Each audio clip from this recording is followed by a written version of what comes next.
이 북한이 신종 코로나 바이러스 사태를 어떻게 대응하느냐에 따라 이 정권의 정당성이 판단될 수 있어 당국이 정확한 통계를 내고 있지 않다는 지적이 나왔습니다.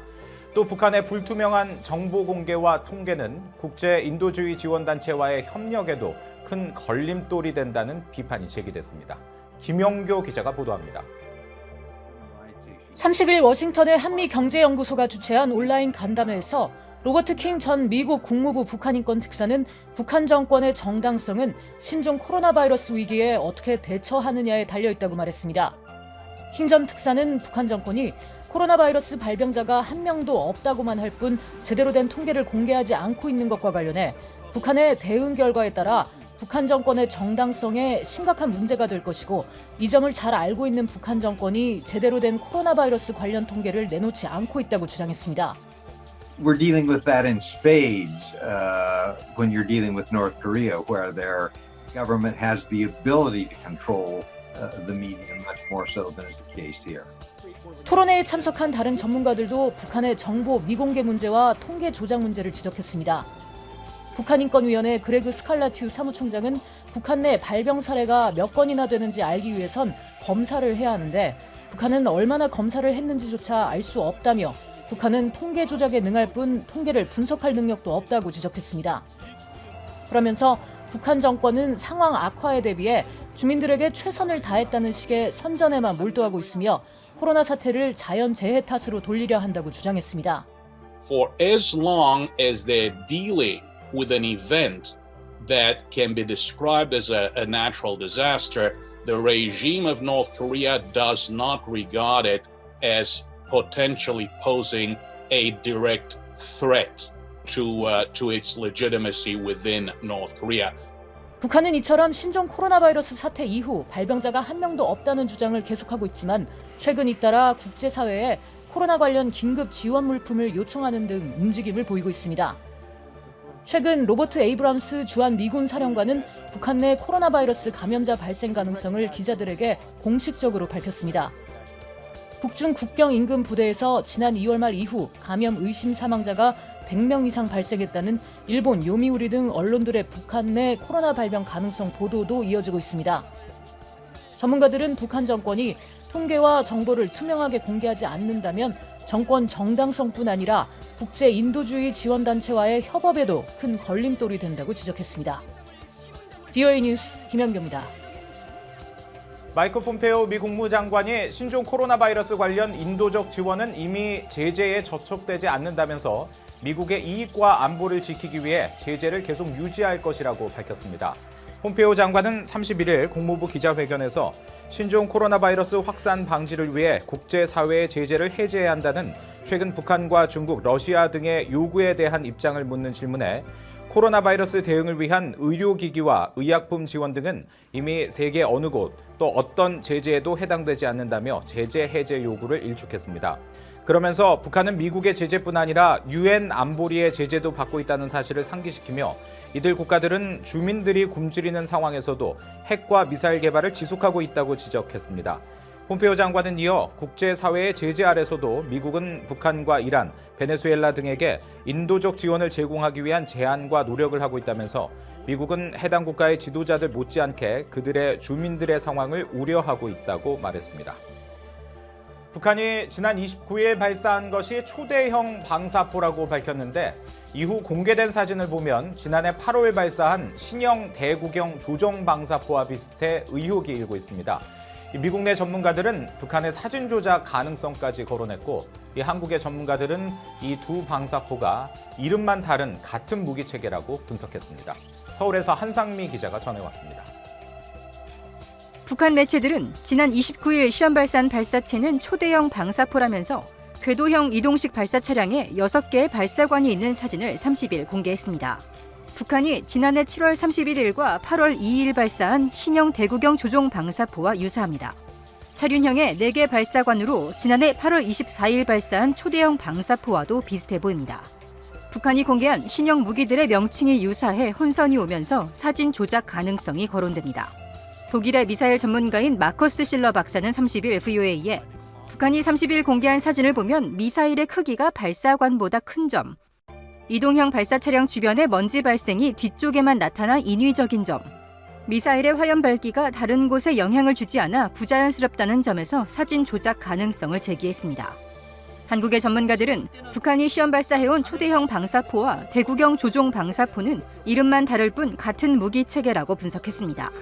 주변 환경을 거의 사진 비율을 맞춰서 거의 동일한 두 개의 사진을 이제 비교를 하고 있는데요. 실제적으로 이 어떤 발사관의 길이라고 하죠. 발사관의 크기라든가 이 어떤 그 날아가는 그 비행체의 어떤 크기, 그다음 직경 이런 것이 거의 둘 다 유사합니다. 김 교수는 촬영 각도에 따라 미사일의 크기와 직경이 다르게 보일 수 있다며 사진 조작 가능성을 낮게 봤습니다. 다만 북한은 지난해 발사한 방사포의 발사관 사진을 모자이크 처리해 중국의 WS-2 다연장 로켓 기반이란 점을 감추려 했다면서 북한의 신종 무기는 4종이 아니라 3종일 것으로 추정했습니다. 지난해 7월 31일과 8월 2일 발사한 대구경 조종 방사포의 성능이 기대에 미치지 못하자 초대형 방사포로 이름을 바꿔 8월 24일에 시험 발사했다는 분석도 나왔습니다. 작년에 초대형 방사포 시험한 거는 대부분 다 정상 탄도 궤적이고요. 이번 달에 들어와서 초대형 방사포라고 한 거는 작년에 대구경 조종 방사포의 사거리와 고도하고 유사하게 저각 궤적으로 발사한 거예요. 장 교수는 북한이 무수단 미사일처럼 실패 전례를 남기지 않기 위해 발사 차량을 이용한 조작을 할 수는 있겠지만 이번 경우는 다를 것으로 분석했습니다. 한국 군당국은 북한이 최근 공개한 사진과 지난해 8월 3일 공개한 사진이 매우 유사한 특성을 가지고 있다며 지난해 사진을 모자이크 처리한 만큼 구체적인 분석이 필요하다고 밝혔습니다. 서울에서 VOA 뉴스 한상미입니다.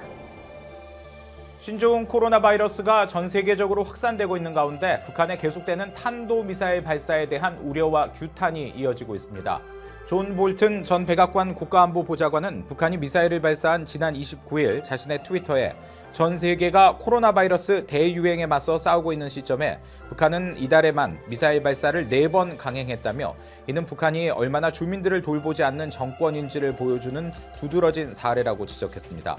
그러면서 모든 국가들은 코로나 바이러스 대응과 관련해 우선순위를 정해야 한다며 북한의 미사일 발사를 규탄했습니다. 콜린 크룩스 평양주재 영국 대사도 31일 자신의 트위터에 북한의 계속되는 미사일 발사를 규탄하는 영국 외교부의 성명을 올리고 영국은 북한의 완전하고 검증 가능하며 돌이킬 수 없는 비핵화, 즉 CVID 조치를 취할 것을 촉구한다고 강조했습니다.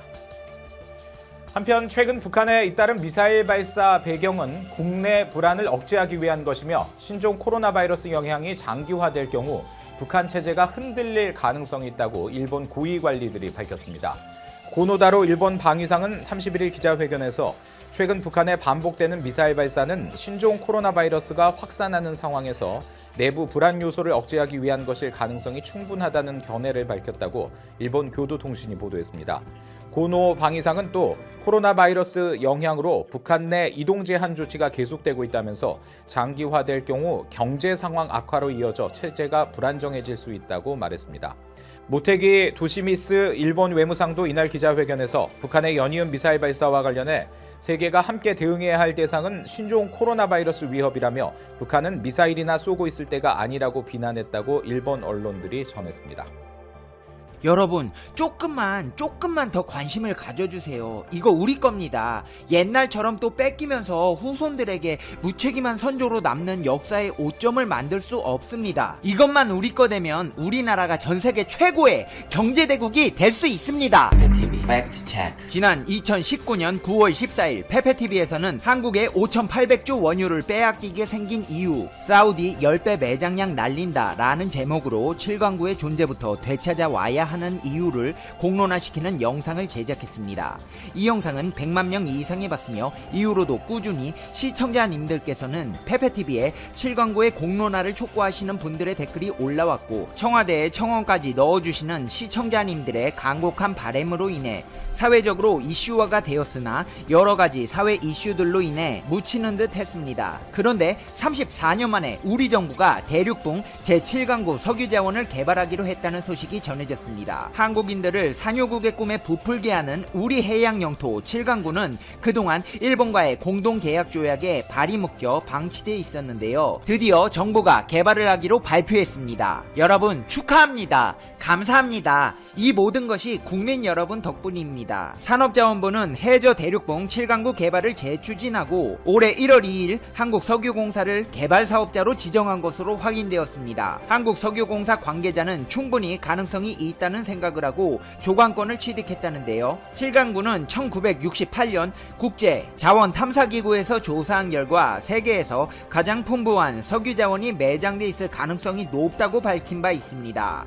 그러나 일본과 공동계약 조약이 체결된 뒤 일본이 개발을 거부하는 바람에 지난 34년간 일체의 탐사와 개발이 중단되어 있는 상태입니다. 그렇다면 이 엄청난 산유량을 가지고 있는 대륙붕의 개발을 일본은 거부하고 있는 것일까요? 일본이 이러는 데는 이유가 있습니다. 경제성과는 관계없이 대륙붕을 그냥 자기들이 가지겠다는 의도입니다. 특히 이 지역은 2028년 한일 공동계약 조약이 종료되면 7강구의 90% 이상 거의 전 지역이 일본 소유로 넘어갈 가능성이 높습니다. 1982년 UN 국제해양법이 채택되면서 대륙붕 영유권이 일본에 유리하게 바뀌었기 때문입니다. 일본은 법적인 논리에서 자기들이 이제는 유리하다고 판단해 시간을 끌고 있는 것입니다. 이에 따라 외교부는 한국 정부의 재개발 추진 결정을 지난달 일본 외무성에 통보한 상태입니다. 공동개발조약상 일본의 동의가 있어야만 한국도 개발에 착수할 수 있는데 일본의 답은 아직 오지 않은 것으로 알려졌습니다. 그도 그럴 것이 벚꽃 스캔들이다, 사학재단 비리다, 후쿠시마 방사능에 도쿄올림픽까지 아베 신조 일본 총리는 7강구를 신경 쓸 겨를조차 없을 정도로 공사다망한 날들을 보내고 있기 때문입니다. 기회는 찬스입니다. 우리는 일본이 정신없는 이 틈을 노려야 합니다. 정부는 한일 공동개발조약 종료를 8년 남겨둔 상태에서 사실상 이번이 마지막 기회라고 보고 있습니다. 그렇기 때문에 7강구의 운명에 있어 더욱 중요한 시점이라는 평가입니다. 그렇다면 일본이 반대할 경우 우리 정부는 어떻게 해야 될까요? 현재 7강구 근처엔 4개의 중국 해상 유전이 가동 중입니다. 일본은 7강구 즉 JDG에 석유가 중국 유전으로 빨려 들어간다며 2008년 중국과 공동개발구역을 설정했습니다. 근데 그 위치가 7강구에서 겨우 860m 떨어진 곳입니다. 이런 점에서 볼 때 이번 한국 정부의 개발 통보에도 일본은 거부할 가능성이 높습니다. 그렇다고 한국이 단독 개발을 강행하는 건 좋은 방법이 아닙니다. 한국이 먼저 조약을 깼다는 빌미를 줄 수 있기 때문입니다. 전문가들은 한일 간 조약이 사라지면 중국이 7강구로 진출할 수 있다는 점을 들어 일본을 설득해야 한다고 말합니다. 만약에 한일 협정이 파기된다면 중국이 그쪽 해역으로 들어오도록 승인해야 한다는 걸 전제로 하기 때문에 한일 간의 협정을 파기하는 것이 여러모로 일본에게도 유익한 요소가 전혀 없다라는 것을 강조해야 한다는 것입니다. 사실 이게 쉬운 일은 아닙니다. 말귀를 알아듣는 사람에게 말을 해야 설득이 되는 거지. 아베 신조 일본 총리가 언제 유식한 사람들 말 듣는 거 보셨습니까? 똥꼬집이 장난이 아닙니다.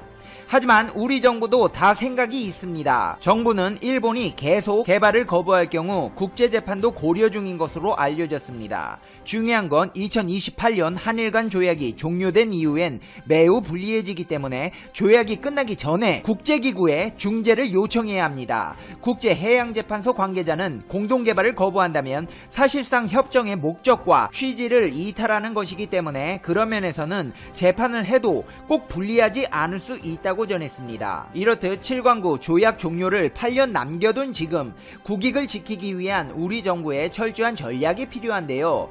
그렇다면 왜 이렇게 일본과 7강구를 가지고 법적 분쟁까지 해야 하는 상황까지 온 것이며 또 그 가치는 얼마나 되는 것일까요? 7강구에 석유가 있을지 없을지는 물론 파봐야 알겠지만 가능성은 매우 높습니다. 1968년 UN 아시아 개발위원회라는 기구에서 동중국해 대륙붕 자원 탐사를 한 적이 있습니다. 당시 보고서에서 타이완에서 일본 오키나와에 이르는 동중국해에 세계에서 가장 많은 매장량의 석유 자원이 묻혀있을 가능성이 높다라는 결론이 나왔습니다.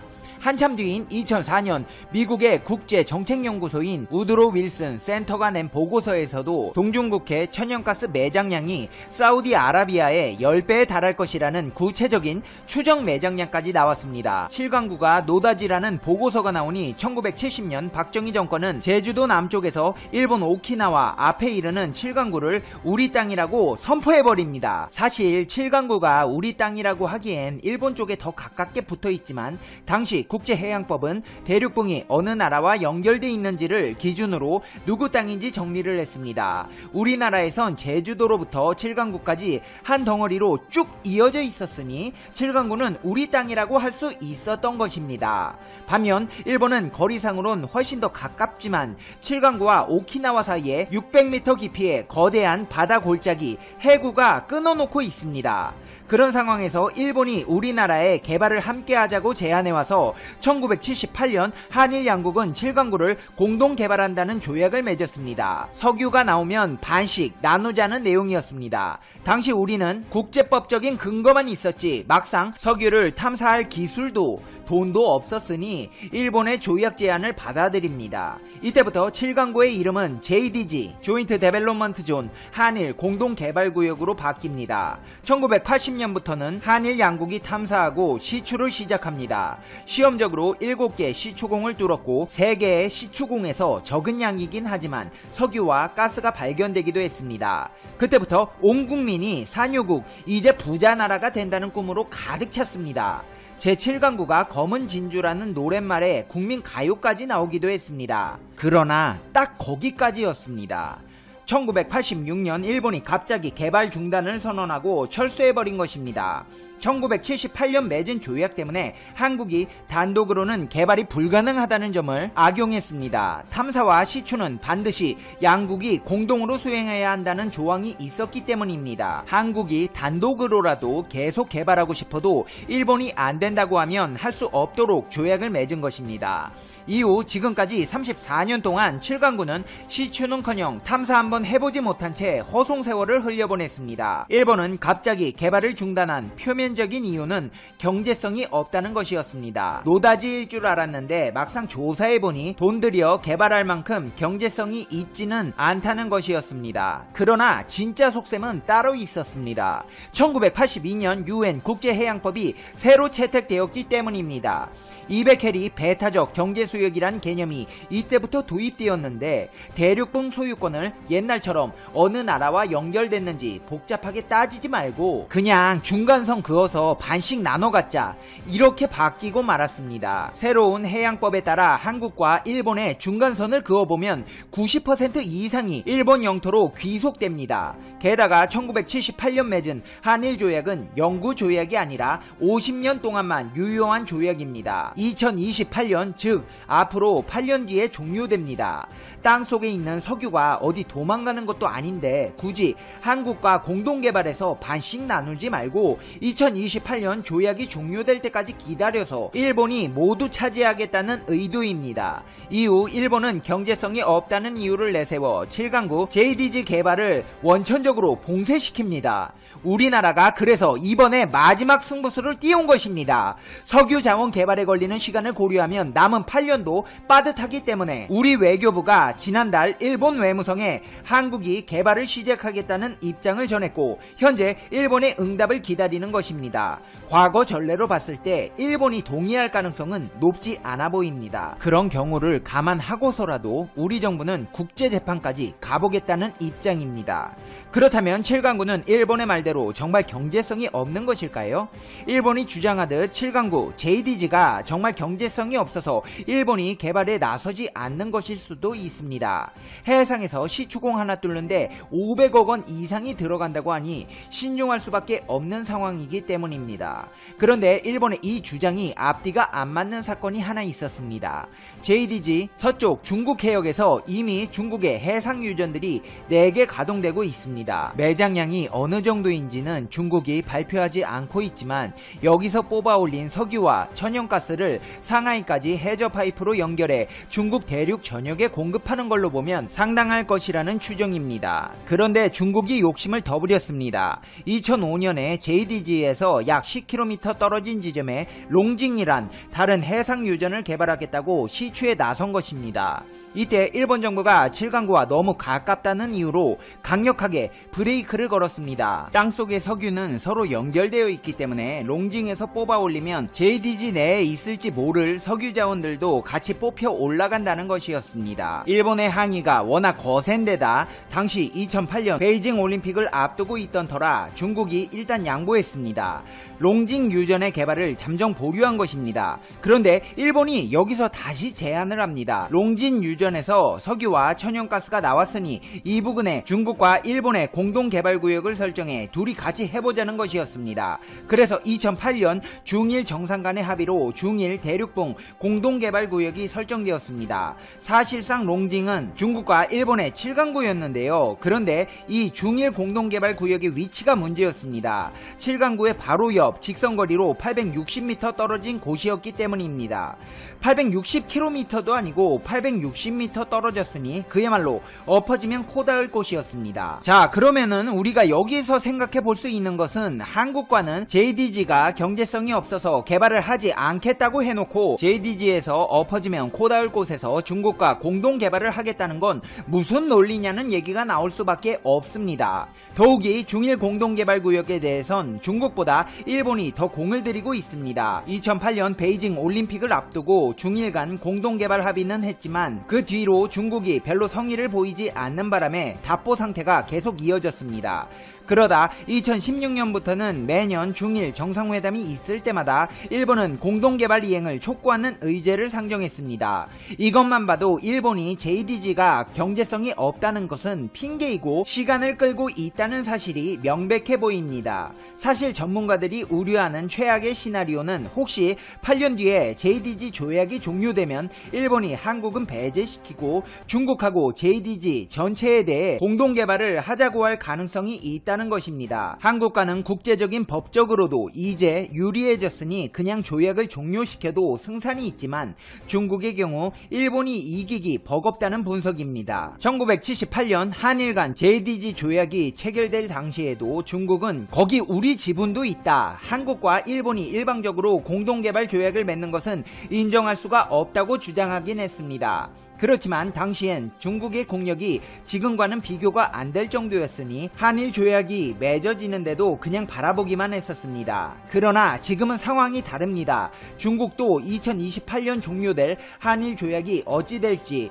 예의주시하고 있습니다. 그리고 8년 뒤 조약이 종료되면 JDG는 중국 땅이라고 하면서 들어올 가능성이 100%라는 게 대부분의 전문가들의 예상입니다. 그것도 아주 공격적으로 들어올 것이라는 예상입니다. 그러니 일본 입장에서 보면 혼자 다 먹기에는 중국이 있어 버겁고 그렇게 된다면 한국은 배제하고 중국을 파트너로 삼을 가능성이 있다는 것입니다. 그렇게 될 경우 한국 입장에서는 정말 최악입니다. 시간은 점점 흐르는데 우리가 할 수 있는 옵션이 사실 많지는 않습니다. 우리 정부가 이번에 7강구 개발에 들어가겠다고 일본에 통보한 사실상 마지막 승부수를 던진 것은 정말 잘한 일입니다. 이제 페페TV의 결론 듣겠습니다. Conclusion, 페페TV. 이 7강구 이거 꼭 찾아와야 합니다. 이번에 찾아오지 못하면 중국과 일본에 다 뺏기고 아시아 정세의 주도권을 빼앗기게 될 것입니다. 조금만 더 관심을 가져주시고 조금만 더 공론화를 부탁드립니다.